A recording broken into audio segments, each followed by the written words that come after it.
I'm looking forward to this Bears offense. Listen, Ben Johnson knows what Brian Flores is all about. And Brian Flores has been a fantastic defensive coordinator, one of the more creative DCs in all of football. But Ben Johnson isn't going to be surprised by what Brian Flores shows him.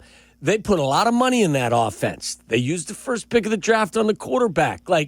I'm not expecting our offense to be overwhelmed Monday night at home. No, overwhelmed. No, I expect it to be slow. Where is your confidence level on a couple of years ago? We thought, okay, this is a new era as the Bears should beat the Packers in the opening day, and they got spanked. And it turned out Justin Fields was gone 12 games later. And then last year we said, this is a new era. It's the new Caleb Williams era. Right. And then they had such a terrible season. Now we're trumping up, hey, this is a new era. This is the Ben Johnson era. How confident are you that this truly will be a season where a new era will be established? I'm not confident in anything I don't control. If I control it, I'm confident. Or if you can tell me 23 in red is in control, then I'll be confident in that. I'm not confident in anything. And last year did not start off to be a terrible season. The Bears should have won. If they win the Commanders game, the whole season turns out differently. That is my position and will be my position. Now, that's what happens in sports. You have things that turn seasons around and turn them south, or you have things that people can launch themselves from and make seasons go in a direction, maybe even the Commanders, that they never dreamt. So I didn't think last season did not start off bad. But this season, my hope is greater because of Ben Johnson, because I believe coaches make a big difference. And there are people who don't believe that. I think those people are fools. So I believe, I'm not a big player coach guy. I know Dan Campbell's one of them, and it's worked for him. Mike Ditka was one, and worked for him. Mike Ditka was also a Hall of Famer. As a player. So I like what I see out of Ben Johnson. I'm not going to say confidence. I have great hope for what the Bears are doing. Do you think it's me being out over my skis when I say, Mike, that I expect them to beat the Vikings Monday night at home? No, I expect them to beat the hell out the Vikings Monday night at home. And I expect them to make a rookie quarterback look like a rookie quarterback. That's what I expect. I mean, Dennis Allen's brought into a lot of praise, justifiably so as a coordinator. So beat the hell out this kid, right, who wasn't even that good in Michigan. Talk about the most overstated thing is my colleagues I hear praising, this kid, rookie quarterback out of a place. He didn't do anything in Michigan that I found impressive. What about winning the national championship? Yeah, they won the national championship. It wasn't a passing game. He wasn't. Where did he rank? He was still the quarterback. Michael, he was still the quarterback on the national championship team. Is he bringing that line at the same level with him and that running game with him and that defense with him? Is he bringing all that? I'm telling you straight up, I don't believe in him. Listen, he is one of the bigger question marks leading into the 2025 season. There are a lot of I don't believe in him. We are having his dad on Thursday. He grew up a big Waddle fan. He grew up in not JJ, his dad. Grew up as a big Chicago sports fan. I think JJ went to Nazareth, I think. Yeah. So is there a message you would like us to play for JJ McCarthy's father from you, Michael, on Thursday? Mike's just being. I don't engage in that BS. He's a rookie. Any rookie, I would have that feeling about.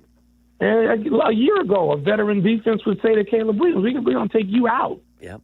That's what you're supposed to do. That's the job. I'm not wishing him ill will. He's a Viking. I'm hoping the Bears win and beat the hell out the Vikings Monday night. That's it. It's not about his son. I'm not impressed by the passing attack of Michigan a year ago. I am, of course, impressed by what the team did and how well it was coached and how well he did what he was asked. Does that mean you're going to be a great quarterback in the NFL as a rookie? Not to me. Let's see it.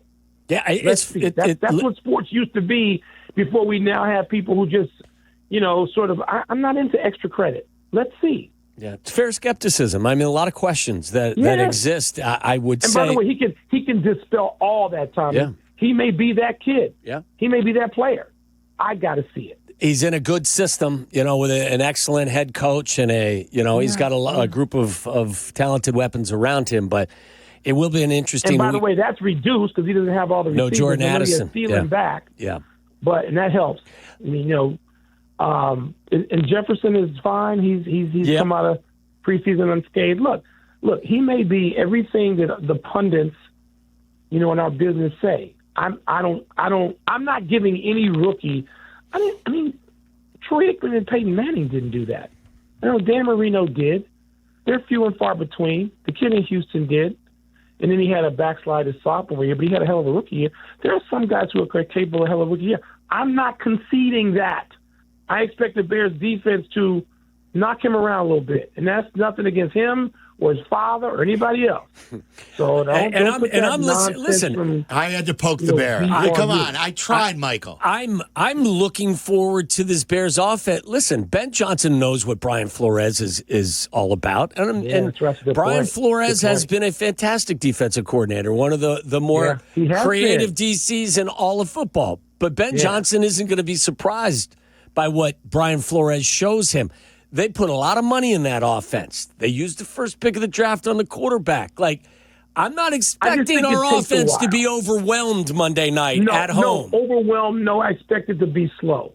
I believe in what Steve Young says, particularly in this day and age when people don't play the kind of preseason snaps, the number of them that they used to, and that all the offenses are behind all the defenses.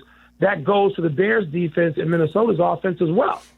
So I expect both defenses to be ahead of the game.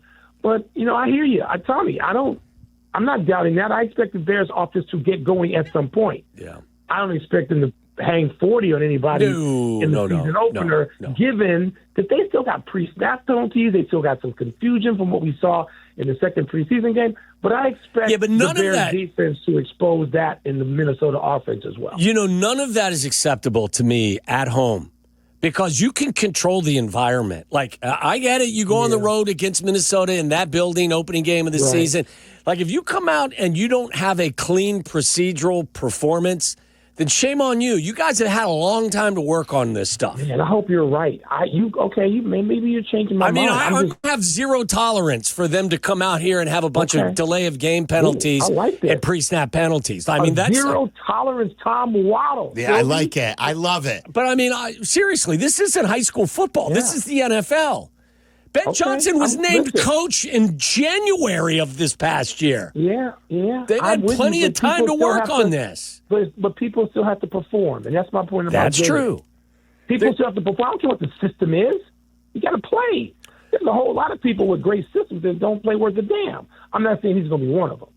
I'm just saying that alone, that doesn't mean system time to perform. Maybe they're not up to it yet. Maybe they're, some teams and concepts develop slowly. That's fine. Just don't give me a bunch of penalties. Not as slowly as I expect it to be, because I'm a little worried about that. But I'm expecting the Bears defense to expose a rookie quarterback. When Micah Parsons got dealt, were you thinking, oh, no, that's the Packers? Were you thinking, oh, the Bears should have gotten in on this? Or were you thinking, boy, the Cowboys are stupid? A little bit of all three. But then, Brad Biggs wrote a piece I thought was really a smart piece about the Packers and where they are and their evolution and where the Bears are. And I thought that part of it, he wrote a piece about, the Bears maybe not needing to give up those resources at this point of their evolution as a team. The Packers are in a different place. I thought that was just a smart piece. The Cowboys, I don't know what the Cowboys are doing. I don't try to guess with Jerry Jones. I don't know that he knows what he just did.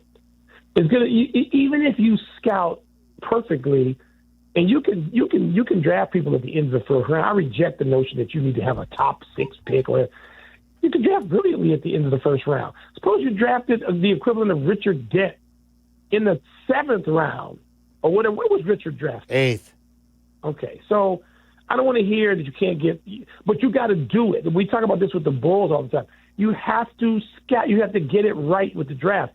So the Cowboys are going to have 2 picks to do that with, And then we don't know whether the kid they got from Green Bay, he's not a kid, he's 30 years old, whether that's going to help their absolutely horrendous problems with stopping the run, particularly in playoff games, particularly against teams that decide to run it down their throats. So, I don't know what the Cowboys are doing, and time will have to tell. I do not think it's the Herschel Walker trade. But and the Packers, I also think that there's a couple of my thoughts are at odds with each other. I think that he will be better, that Michael will be better for the Packers than he was for the Cowboys, because the Packers are a better organization. The Packers more frequently know what the hell they're doing. Not as much of a circus either. Yes, I expect that to work in Micah Parsons' favor, and I think he'll be better with the Packers. But on the other hand, I'd heard some of what has been reported officially, and I'm not covering the NFL anymore. I hear these things from different people, from ex-players and sometimes players I still know. And the notion was, Parsons could wear out his welcome in the locker room. And if that is the case, then maybe there are times where people let folks go, and you're like, the 49ers did this with Charles Haley. Yeah. And it worked both for them and for the other team that picked them up, the Cowboys. So everybody doesn't work in every context. So there's a lot to learn here. I don't think you can win without a Hall of Fame player on your defense. I heard you say that to us a week or two ago, and it really rang a bell. Like, you got to have that dude. You got to have him. You got to have a dog on defense. And we don't seem to have that, although somebody can emerge. We don't seem to have that.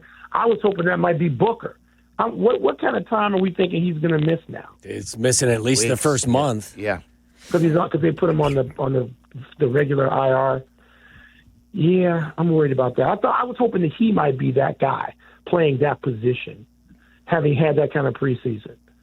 A 4-week delay doesn't derail everything. But yeah, I think the Packers did. I think the Packers were opportunistic. I think the Packers and the Cardinals, man. It's hard to be on the bad side of the rivalry with those two franchises. Yeah, I mean the St. Louis Cardinals now, not the Arizona Cardinals. Back in the day, way back in the day, they're Chicago Cardinals. I want to ask you about Northwestern, and you guys were in the news again, not just for the football game, but the actual uniforms. I don't know about that. I read that. I don't know I don't know about. I don't have. How do you feel about that? Let me tell this, because the guys in the pre-show didn't know about this. I read this and I told them about it, and like, whatever but I want to know what you feel about your alma mater. So Tulane, 20 years ago, after Katrina, they couldn't get their decals on their helmet, so they wore no decal helmet, and they went with an all-white uniform look because they couldn't barely get the equipment. So for the first game here on the 20-year anniversary, they wanted to wear all white against Northwestern. Northwestern said no, and I guess your head coach, Braun, said that, well, they didn't reach out to us till August 17th. It's still 2 weeks before the game. And that they already had that plan. Like, Michael, this is bigger than football. I don't, in my opinion, it's a bad look. How do you feel about it when I tell you that? I don't. You know me. I'll tell you what I think about anything. I don't care. If I'm Tulane, I just say, well, you better show up with the other ones because we don't wear the white uniforms. That's it. Don't back down. Oh, if your position's important enough to say, here's what we're doing, then do it. What are they going to do, make them forfeit? Just tell them, here's what we're wearing. Send a picture. Anybody can send a picture these days. Everybody's a photographer if you got a phone. Send a photo. Here's what we're wearing, Northwestern. Well, act accordingly. They sent a message on the field, that's for sure. Yeah. I don't tolerate. You guys, come on, you guys know me. I don't care about stuff like that. There's a way around it. It's quick. It doesn't need the drama that it has. Here's what we're wearing. Bring what you need to bring. End of conversation.